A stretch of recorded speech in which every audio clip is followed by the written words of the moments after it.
Kavya pregnant आहे? कसं शक्य आहे? काल रात्री अंधारात काय बडबडते तुमचं, तुम्हाला कळतंय का? नंदिनी बघितलंस ना दोघं कसे खाणाखुणा करतात एकमेकांना ते, आणि कसे अगदी खुसूर खुसूर खुसूर खुसूर बोलताय.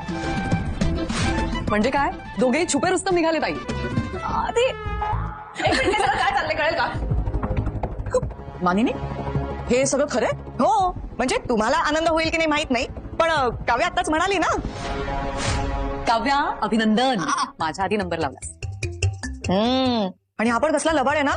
मगाशी आपण एकमेकांशी बोलत होतो, अगदी मी त्याला म्हणाले सुद्धा की काव्या प्रेग्नंट होईल तेव्हा बघूया, तेव्हा जराही काही बोलला नाही. हा याची तयारी तर केव्हापासून चालू आहे.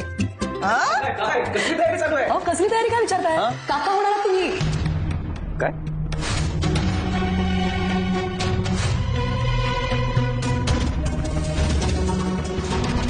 काय झालं, एवढं कसलं टेन्शन आलं तुम्हाला? नंदिनी अगं तो पण विचार करत असेल ना की आपण पार्थला कधी काका बनवूया.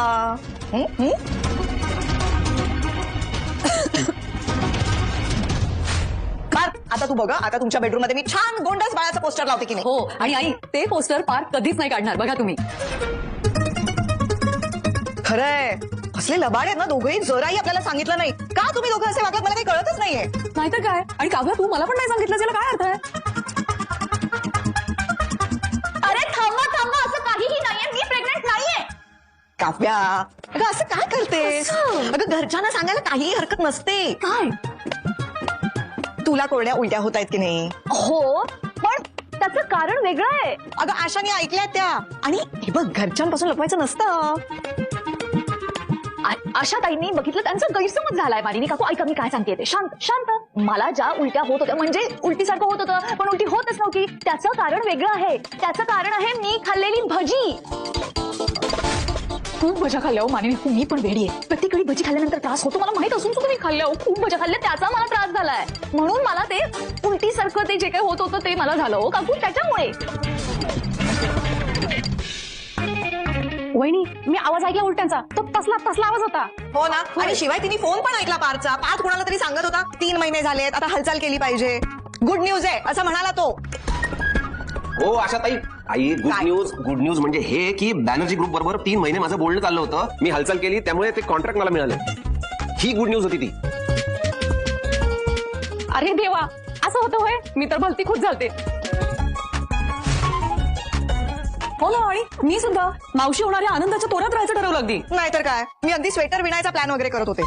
शिवाई तुम्ही दोघांनी अगदीच हिरमोड केला का? नाही आई, सगळा घोळ भजीनी घातलाय. नाही भजीनी नाही, या आशाने गोळ घातलाय सगळा. तू अगदी बरोबर बोलतेस आई. काय काय आशा, तुला नीट ऐकून बोलता येत नाही, मूर्ख कुठली. रम्या एवढं ओरडतेस कशाला? का ओरडतेस म्हणजे काय मामी? ऐकलंस ना तू काय बोलली ते? म्हणे काव्या 5 पासून प्रेग्नेंट आहे. कसं शक्य आहे? यांना बाळ होऊ शकत नाही. अगं रम्या काय बोलणं आहे तुझं? बाळ होऊ शकत नाही म्हणजे? पार्थ, अरे खरंच तुम्हाला बाळ होऊ शकत नाही, तर हे तुला जवळ येऊन देणार नाही. तर काव्याचं रम्या काय बोलतेस तू? कळतंय का तुला? गप्पा बसत होता.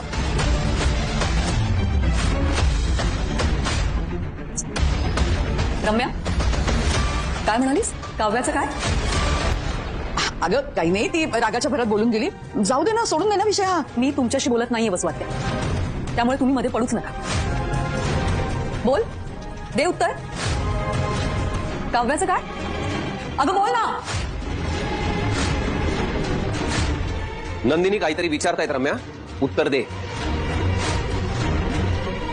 रम्या अगं एवढे सगळे विचारतायत, बोल ना. मला कोणाशी काही बोलायचंच नाहीये.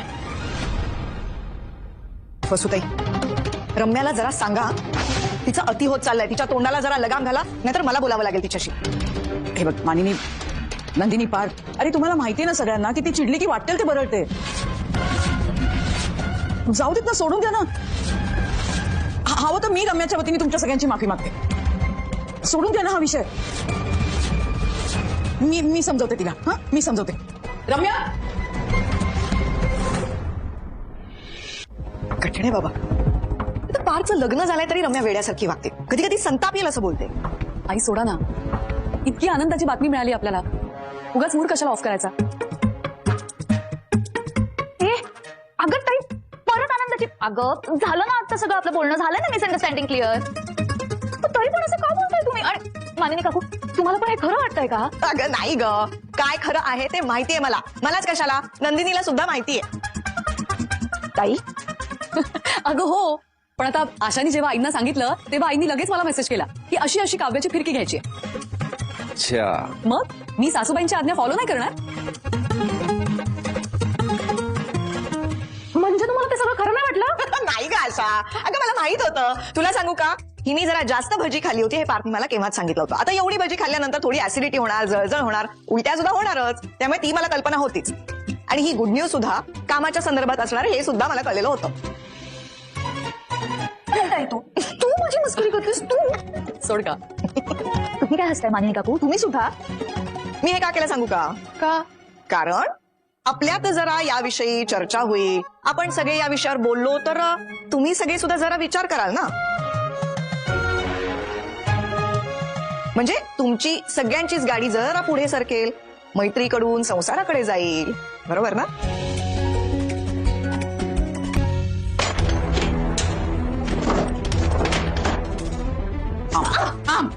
काय बोलणार होतीस खाली? डोकं ठिकाणावर आहे का तुझं? नाही या ठिकाणावर. हा तोंड चालतं ना त्यांचं. आता बघ ना, हा व्हिडिओ म्हणून दाखवते म्हणजे एकेकाची तोंड बंद होती. हो फार बोलतायत ते. दाखव व्हिडिओ. परत परत बघितल्यावर वेगळा दिसणार आहे का काही? हो दिसणार आहे, दाखव ना. बघ. हो घे बघ. नाही तूच बघ. अगं तूच व्हिडिओ बघ आणि मला सांग की यामध्ये जीवा आणि काव्याचं अफेअर आहे अशी एक तरी मोमेंट दिसते का? असं काय करतेस आई? जीवा बघ ना, काव्याला गुलाब देतो दिसतंय इथे. हो दिसतंय ना. मजा खाली जाऊन सगळ्यांना सांग की जीवानी काव्याला गुलाबाचं फुल दिलं त्यामुळे त्यांचं अफेअर आहे.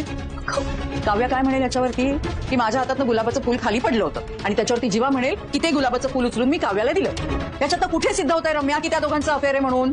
काहीतरी संशयास्पद मोमेंट दिसते का या व्हिडिओमध्ये? अगं तू सुद्धा हा व्हिडिओ बघितल्यानंतरच कन्व्हिन्स झाली होतीस ना की जीवा आणि काव्याचा अफेअर आहे म्हणून. मग आता काय युटर्न घेतेस? आता काय सगळे प्रश्न विचारतेस मला? कारण हेच सगळे प्रश्न ती लोक तुला विचारतील ना म्हणून.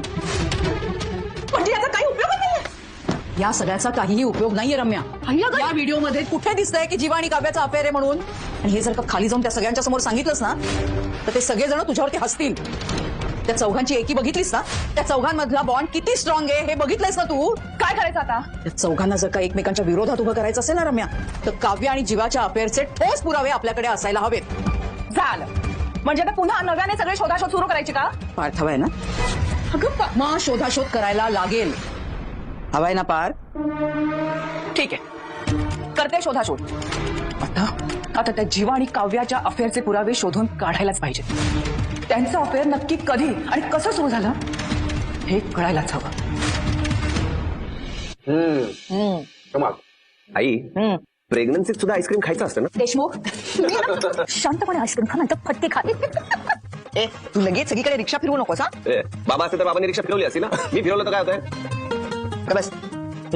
बाबा म्हणजे ना ईदचा चंद्र झाले, चंद्र. त्यांचा आपल्या तसं दुर्मिळच झालं आता. खरं हो ना, किती कामं घेऊन ठेवली आहेत त्यांनी नाही? हो तर मी म्हणते गरज काय आहे एवढं काम करायची? झेपतंय का त्यांना या वयात?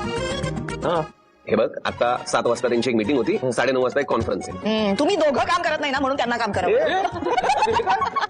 जाऊ दे, त्यांच्या वाटचं आईस्क्रीम सुद्धा मीच खाते.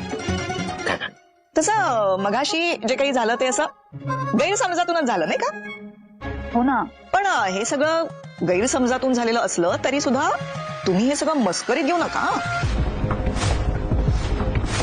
म्हणजे यावर विचार करायला काहीच हरकत नाही. मी काय म्हणते, तुम्ही सगळ्यांनी एकत्र असं सेलिब्रेट केलं पाहिजे. मी पण विचार करतोय तसाच. म्हणजे काव्या प्रिलिम्स पास झाल्यात, जीवाने सुद्धा छान यश मिळवलंय, अचिव्हमेंट सोहळा आपण साजरा केला नाहीये, तर आपण घरात एक पार्टी ठेवूयात का? अरे मी म्हणते तुम्ही सगळ्यांनी बाहेर जाऊन सेलिब्रेट करा. तर तू सगळ्यांना घरात काय कोंडून ठेवतोयस? अरे पण आम्ही बाहेर जाऊन काय करणार आहे? हनीमून. हनीमून?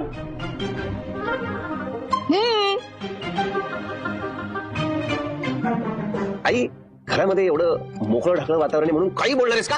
आणि म्हणून ह्याच्या समोर कुठे बोलतेस तू? काय म्हणजे माझं काय म्हणणं आहे काकू, त्या शब्दाऐवजी फिरायला जाऊन या असं म्हणाल तर चालेल ना? किंवा ब्रेकवर जा असं म्हणाल तरी चालेल. ओके ओके ओके, तुम्हाला जे हवं ते म्हणा. बाहेर जा, ब्रेक घ्या, जे काही असेल ते, पण बाहेर फिरायला जा. जाताय ना बाहेर?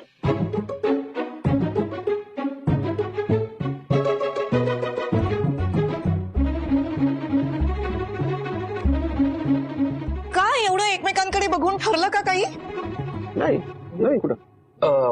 ठीक आहे, आता तू म्हणतेस तर जाऊन येऊ शकतो आम्ही असंच कुठेतरी. हा म्हणजे तेवढेच पाय मोकळे होतील ना. आणि असंही खूप दिवस झाले असं बाहेर बाहेर गेलोच नाहीये ना आपण. तुझं काय? तुझं काहीतरी म्हणणं असेल? आता ठीक आहे, तुम्ही आता एवढं म्हणतायत सगळे तर जाऊ. कसे नौटंकी आहे सगळे. आता खरे देशमुख शोधताय तुम्ही, नाटकं नुसती. हा? चला थोडक्यात काय, तुम्ही सगळे बाहेर फिरायला जाताय. नाही आई, तू म्हटल्याप्रमाणे आम्ही बाहेर जातोय, पण मी ती पार्टीची आयडिया सांगितली होती त्याच्याबद्दल कोणी काहीच बोलत नाहीये. मला नको आईस्क्रीम. घ्या, अख्खा आईस्क्रीमचा बोल संपवलाय तुम्ही आणि म्हणे मला नाही खायचं आईस्क्रीम. काय लहानच काय रे रुसून बसायला? ही नौटंकी म्हणतेय मी. आहेतच, लहानच आहेत. मी तुमच्या बाजूने बोलतोय आणि तुम्ही माझ्यावर हसताय. तुम्ही काहीच काळजी करू नका फार. आईंचा आग्रह आणि तुमचा हट्ट दोन्ही गोष्टी पूर्ण होतील अशी आयडिया आहे माझ्याकडे. म्हणजे ये बात, मग मी अजून खाईन आईस्क्रीम.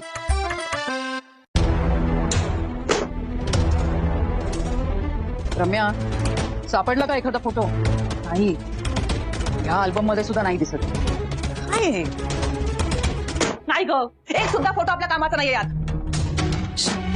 मला वाटलं होतं की लग्नाच्या फोटो अल्बम मध्ये तरी एखादा फोटो सापडेल. अगं हळदीच्या वेळेला एकमेकांचा हात धरलेला असू शकतो किंवा एकमेकांकडे प्रेमाने बघितलं असेल एक तरी फोटो. काहीच सापडलं नाही याच्यात. नाही, मला असं वाटतंय ना यांच्या अफेअरचे पुरावे नक्कीच असणार. काय असेल पण? अनिशा? हा, अनिशा. अगं, पण काय अनिशा, हे सांगणार आहे का काही? मी सांगते ना तुला, हिला सगळं माहिती असणार. महावस्तात बाई, काहीही कळू देणार नाही आपल्याला. ही नाही. रम्या, युग अगं युग आणि जीवा खास आहेत एकमेकांचे. त्याला नक्की काहीतरी माहिती असणार. लिही. नाही रम्या, युग नसेल. अगं त्याला जर का माहिती असतं तर त्याने आपल्याला सांगितलं नसतं का?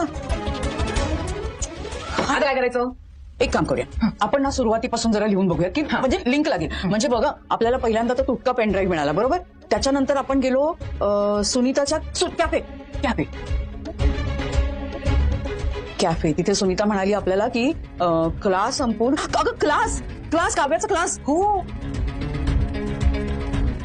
क्लासमध्ये ती अनिशा एक तिची मैत्रिणी आणि अजून कोणीतरी मित्रमैत्रिणी, अगं जे जीवाला सुद्धा ओळखत असतील. हा, कॉलेज. जीवाला ओळखत असतील म्हणजे अगं त्या दोघांचे कोणीतरी कॉमन मित्रमैत्रिणी असतील ना. Common friends. अजून कोण बरं असू शकतं? जीवाचे. मी तोच विचार करते रम्या की नक्की यांच्याबद्दल कुठून माहिती मिळू शकेल आपल्याला. कोणीतरी असं असेल ना की जे म्हणेल की या दोघांचं अफेअर होतं.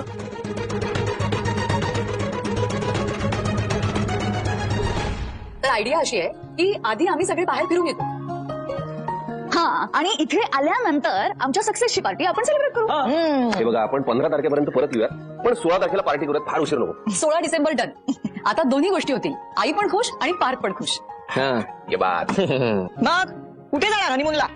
आई अहो काकू. अरे ओके, काय तो तुमचा ब्रेक? कुठे जाणार तुम्ही तुमचा ब्रेक घ्यायला? मानिनी देशमुख, हा जो काही तुमचा भोचकपणा आहे ना, तो जरा जास्त होतोय. पोरं आता मोठी झाली आहेत, त्यांचं ते बघतील. तुम्ही गेलात तरी चालेल. येते हा. मी यांच्यावरचा आईस्क्रीम घेते. हा.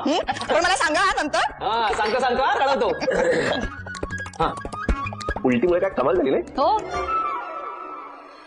म्हणजे मला असं म्हणायचं होतं की उलटीमुळे आपल्याला ब्रेकला जायची आयडिया मिळाली. अरे आयडिया मिळाली आहे, आता कुठे जायचंय ते ठरवा. मी काय म्हणते, आता थंडीचा सीझन सुरू आहे. आपण मस्तपैकी थंड हवेच्या ठिकाणी जाऊया काय?